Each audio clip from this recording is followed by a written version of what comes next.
Birleşken Devletler Teşkilatı Kişilik Hukuk Kengesinin 51. növbetlik umumiy yig'ini 12 sentabr Jenevada boshlangan bo'lib, 19 sentabrdan boshlab Dunyo Uyg'ur qurultiyi rahbarligidagi bir guruh vakillar Birleşken Devletler Teşkilatı binosi oldida irqiy qirg'inchilik ko'rgazmasi nomli rasm ko'rgazmasi faoliyatini boshlagan. 20 sentabr kuni yana Yevropaning har qaysi ellaridan kelgan ko'plagan Uyg'urlar Birleşken Devletler Teşkilatı binosi oldida birlashma namoyish ilib borgan.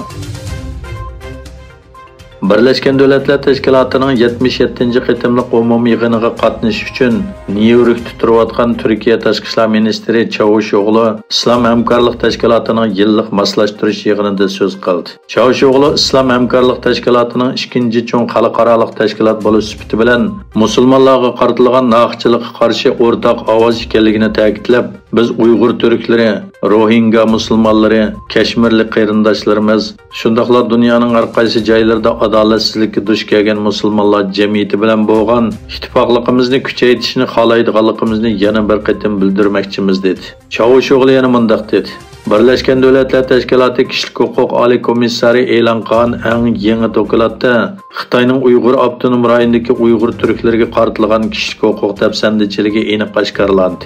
Shundaqla xalqaro jamiyat uchun intayin muhim tavsiyalar bor. Shimoliy Atlantik Akti Tashkilotining bosh kotibi Jens Stoltenberg ijtimoiy taratqularda o'zining Nyu-Yorkdagi Birleşken Devletler Teşkilatı umumiy kengashida Xitoy Tashqi ishlar ministri Wang Yi bilan ko'rishganligi to'g'risida bayonot e'lon qildi. Stoltenberg mundaq dedi: "Men Xitoyni Rossiyaga bo'lgan ta'siridan foydalanib, Rossiyaning Ukrainadagi urushini oxirlashtirishiga chaqirdim."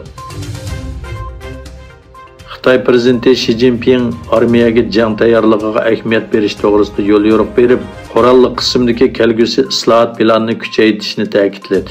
Beijingda o'tkazilgan bir yig'inda so'z qilgan Xi Jinping 10 yildan buyon Xitoyning davlat mudofaasi va qurolli kuchlarni taraqqiy qildirishdagi uzun yillik sistemalik to'salg'ular, qurilma moslashmasliklari va siyosat masalalari hal qilindi dedi.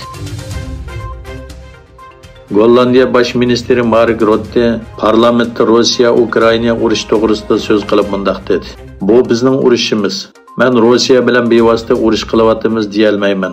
Ammo biz chuqur bu urushda g'alaba qilish uchun Ukrainaga barliq boyligimiz bilan yordam berishimiz kerak." Yana bir tarafdan Rossiya prezidenti Putin qisman safarbarlikni e'lon qilgandan keyin Rossiyadan Finlandiyaga o'tish uchun chegaraga kelgan kishilarning ko'payganligi bildirildi.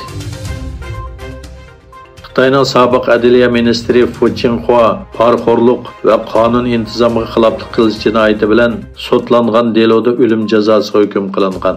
Egilishicha, Fu adliya ministrligi, Beijing jamoat xavfsizlik idorasining boshlig'i va jamoat xavfsizlik ministrligining muavin ministri bo'lgan mezgilda o'zi va tuqqanlari orqali 117 million yuan, taxminan 14 million 900 ming dollar para olganligi uchun ayblangan.